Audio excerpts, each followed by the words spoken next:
Hi, my name is Deana Suttle, and my group's presentation topic was food. Today, I will be sharing some of the examples of tradition and cultural heritage that are behind Mexican and Central American cuisine. The first of four countries to be declared as intangible cultural heritage of humanity by the organization UNESCO was Mexico. This essentially means that the majority of their foods are passed down through family and tradition. Mexican and Central American cuisine can be traced back all the way to the indigenous groups such as the Maya and the Inca. The indigenous tribes survived by hunting wild animals and harvesting plants, one of which was the wild chili pepper, which is pictured here, which is still a big part of their diet today. Citizens of Central America and Mexico have had the same main ingredient in their diet since 1200 BC, which is corn. In central Mexico, corn was first developed from a grass called teosinte grass. The kernels of this grass were much smaller and farther apart than modern-day corn plants.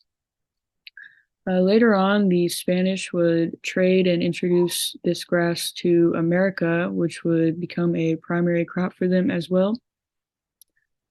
Through selective breeding and preference of different farmers, the crop was changed to what is called maize.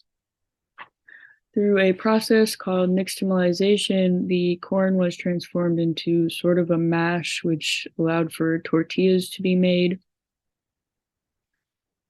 Each region has adapted a slightly different maize plant over the many years. According to scientists today, there are 59 different forms of maize plants in the country of Mexico alone, not including Central America. The traditions are very evident because in each region of Central America and Mexico, the exact same foods are made differently depending on what was passed to the region. In this picture on the left is a picture of the tamales from Mexico, which are made from primarily corn and either have no filling at all or they can be filled with chicken or cheese. And my roommate from El Salvador, as pictured on the right, he told me that their tamales are made from flour and have a mixture of various meats and vegetables inside and never have no filling. So these same dishes are made completely different in different areas, just based on what was passed to that area. As stated by one of my sources, a Hispanic woman who currently lives in Mexico, recipes contain a great cultural value, and she states that they provide a big basis to their culture. Many festivities in Mexico influence their diet as well. For the Day of the Dead celebration in November, they bake and consume pan de muerto, which is pictured on the right, and it means bread of the dead. This tradition is viewed as a sacrifice or an honor to the lost family members and friends. The bread of the dead is a sweet bread with an orange glaze that is baked in this traditional disc shape. There is evidence that bread of the dead began with the Spanish conquistadors in the 1500s and has been passed down this far. In January, they celebrate the Dia de los Reyes, which means Day of the Kings. During this time, they serve rosca de reyes, or king's cake, which is pictured on the left here. The cake is an oval shape to symbolize a crown and has a small baby Jesus doll baked inside of it, which is pictured on the right. This is equivalent to their New Year's celebration. Following the Dia de los Reyes is Candelaria Day in February, in which there is a feast to celebrate the Virgin Mary. Whichever family was the family to find the baby Jesus doll in the king's cake is the family that is responsible for preparing and baking the feast for the other families. However, my roommate from El Salvador tells me that whoever finds this doll, it is a sign of good luck for the upcoming year. This tradition goes back to medieval Europe. These are just a few of the many traditions that have made Mexican and Central American cuisine what they are today. Thank you. Before refrigeration was invented, keeping food from spoiling was a sizable issue. If you lived in a region with lots of snow and ice, like Alaska or Siberia, this might not have been a big problem for you. What would you do if you lived in a more temperate climate? The answer is all around us today. It's in things we eat, like pickles or soy sauce on sushi, and in things we drink, like kombucha, mead, or wine. The answer is Cambridge Dictionary gives the definition of fermentation as a process of chemical change in food or drink because of the action of yeast or bacteria, which may cause it to produce bubbles, turning sugars into alcohol. Alcohol, being a natural sterilizer, means that any food or drink that has been fermented will be able to avoid spoiling for much longer periods of time, and in some cases almost indefinitely. This effect compounded with the fermented food. This effect is compounded when fermented foods are put into a cellar to be preserved year-round. The ability to stockpile food through fermentation is truly one of the most significant advancements in human history. One of the most notable cultures to take advantage of fermentation is that of much of Japan's food consists of fish, rice, and soy. While being very nutritious, is known for giving foodborne illnesses like Shigella poisoning and scombroid poisoning if improperly cooked or preserved. The Japanese, heavily dependent on eating fish, found a way around this by fermenting soybean paste into soy sauce. Even the low alcohol content of soy sauce is enough to cleanse fish of pretty much any disease. When combined with ginger, which have antibacterial properties, soy sauce makes eating fresh raw fish pretty much risk-free. Rice, like most other grains, can be fermented with water and sugar to make alcohol. Rice wine, or sake, is another invention of the Japanese. Sake came in especially handy in winter for keeping body temperature up, as a disinfectant to keep sickness at bay, or for emergencies like contaminated water. The Japanese might not have had any of the early technological fortitude that we know them for today if they had not had a stable source of food and drink. But luckily, fermentation was there to help them along the way. Arguably the two most important drinks in history, besides water, and beer. Wine and beer are both very easy to make, requiring nothing more than water, fruit, grain, sugar, and time, unless of course you're using cultured yeast. Drinkable for a very long period of time, with a low risk of carrying disease while also being more tasty than your average sip of water. Early wines and small beers contained enough alcohol to disinfect itself, but not quite enough to cause dehydration or inebriation unless consumed in large quantities. These effects could be further lessened by diluting the alcohol with clean water for an even more sustainable drink. These drinks are more important because they are a key component for civilizations that required a lot of traveling, or that might not have had so much clean water to drink. The ability to keep a good amount of wine or beer on hand for emergencies could be pivotal to the survival of any traveler, whether they suffer from disease, dehydration, or cold. Fermentation of foods, although maybe not as necessary today, were crucial for the development of almost every culture. Hey guys, my name is Rashad Harley. Um, Here for my presentation today. I'm presenting the history of African food and cuisine. This presentation and this PowerPoint, I worked hard on it.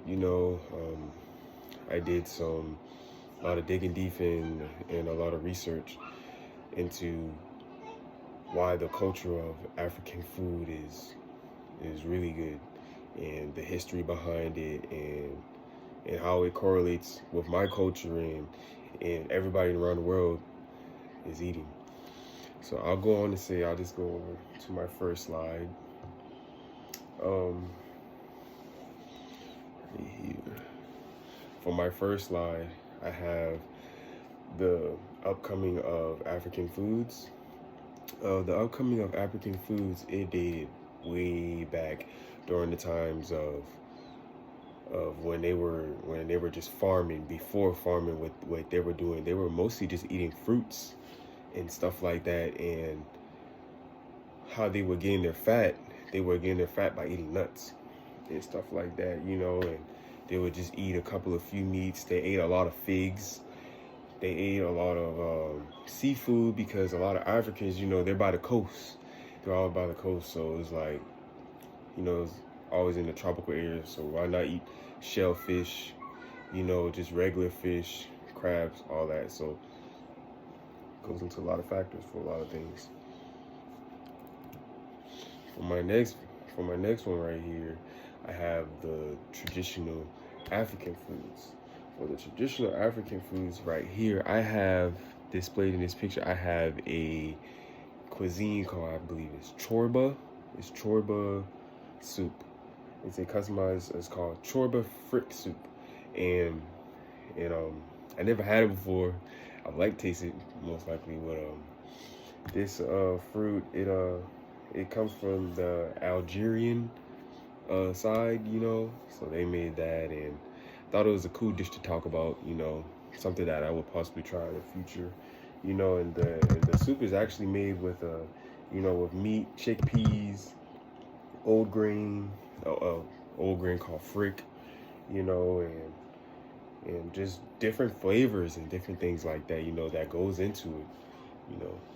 And got my next slide here. This slide that I'm getting into next, this will be presenting the different sides of Africa, like the South, you know, the West, you know. So that's right here. We got the West African cuisine. And for the West African cuisine, I have a cuisine that is called abogano. So this cuisine is basically, it's made with mangoes. I never had food that was made with mangoes, and you know, different things that goes into it. It's different vegetables, and they even have goat and shrimp and meat that goes into it. You know, never had something like that. So, you know, it's good to always look up and do research on different things of, you know, West African cuisine. This is one of the West African cuisines.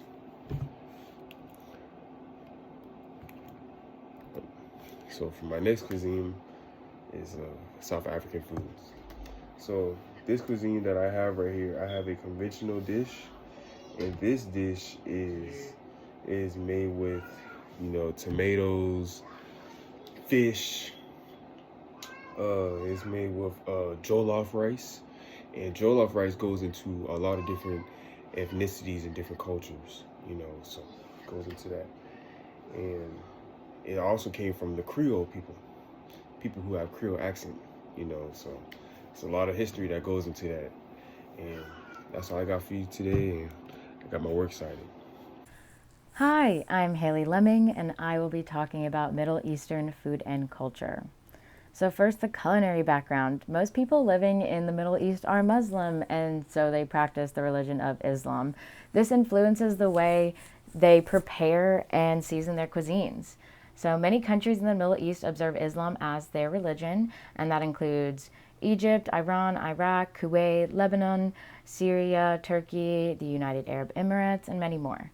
And most of these Middle Eastern cuisines consist of spices like ginger, turmeric, cinnamon, cardamom, coriander, fennel, pepper, and garlic. So this map shows where geographically the Middle East is. Most of the time people just think of Afghanistan, Pakistan, Syria, Iraq, but really it extends all the way into North Africa with Morocco, Tunisia, Algeria, Libya. And this geographical background, so as you saw on the map, this Middle East spans from the Atlantic Ocean to the Persian Gulf, from the Mediterranean Sea to the Sahara Desert. So it is very wide in diversity in the region. However, its harsh climate and varying climate allows for very little food production within the region. Actually, less than 10% of the region receives enough rain for any steady agriculture at all. The Middle East is often categorized into 6 geographical and culinary cultural subregions, which have their own unique way to foster the land and create their own cuisines. Today we'll be reviewing 3. First is North Africa, so Morocco, Tunisia, and Libya. The climate is very Mediterranean-like in this area in the north, and in the south it is very hot and dry near the desert regions. One of the most famous dishes in this region is couscous, which is very popular Moroccan traditional dish made from wheat pasta that is rolled and sliced thin. Usually it is steamed with stew and meat and vegetables, and the couscous is used as a bed for the meat to sit on while serving, with juice served a la carte, just in case the couscous soaks up all of the good juices instead of just being a coating. Then you have the Egyptian region, which is known as the Fertile Crescent. It is home to the Israeli and Palestinian territories, as well as Syria and Lebanon. So the fertile Nile River Valley has a Mediterranean climate in the north, and it's very hot in the south desertous regions. They're historically known for their culinary excellence in this area. And shawarma is a super big thing to come out of Egypt. So it actually means turning, because the meats are stacked like a cone on a vertical rotisserie, and then they are thinly sliced. The meat varies from chicken, lamb, veal, beef, and it's usually served on a fluffy pita or some kind of flatbread and topped with fresh herbs, spices, and vegetables like cucumbers, onions, and then finally the finishing touch is usually tahini sauce, which is super yummy. It's my favorite part of shawarma. And the meat is usually seasoned with cumin, cardamom, cinnamon, turmeric, and paprika. Then you have the valley of the Euphrates and the Tigris, which include Iran, Iraq, and the Arabian Peninsula. So also, this region is also known as Mesopotamia from our 6th grade history class. The climate changes from Mediterranean to subtropical regions. Saudi Arabia is a very large country that covers most of the Arabian Peninsula and is a major exporter of fruits and vegetables for this area. Many Muslims travel to and from Saudi Arabia every year in the pilgrimage of Mecca for the Islam tradition. This region has rich ancient cultural and culinary heritage due to its deep religious background. One of the main dishes served in Saudi Arabia is al-kabasa, or just kabasa. A traditional Saudi Arabian dish is usually made from chicken, and it can be made with other meats, but it's just served with spiced rice and eaten communal style with the right hand. Cross-cultural reflection. So cross-cultural food practices from both Middle Eastern and Western cuisines are common and adapted through assimilation and a variety of other reasons. A region's unique cuisine allows them to establish their own cultural and ethnic identities within their own region. Western food culture has transformed in the last 2 decades, and it's driven by factors including globalization, changing lifestyles, health and well-being, and sustainability. Middle Eastern cuisine has grown in once considered a non-traditional market because of its flavorful and healthy dishes cherished worldwide. Middle Eastern influence is growing, and it is interesting to look at it from a cross-cultural viewpoint to see how it is set to shape the global food culture in the future.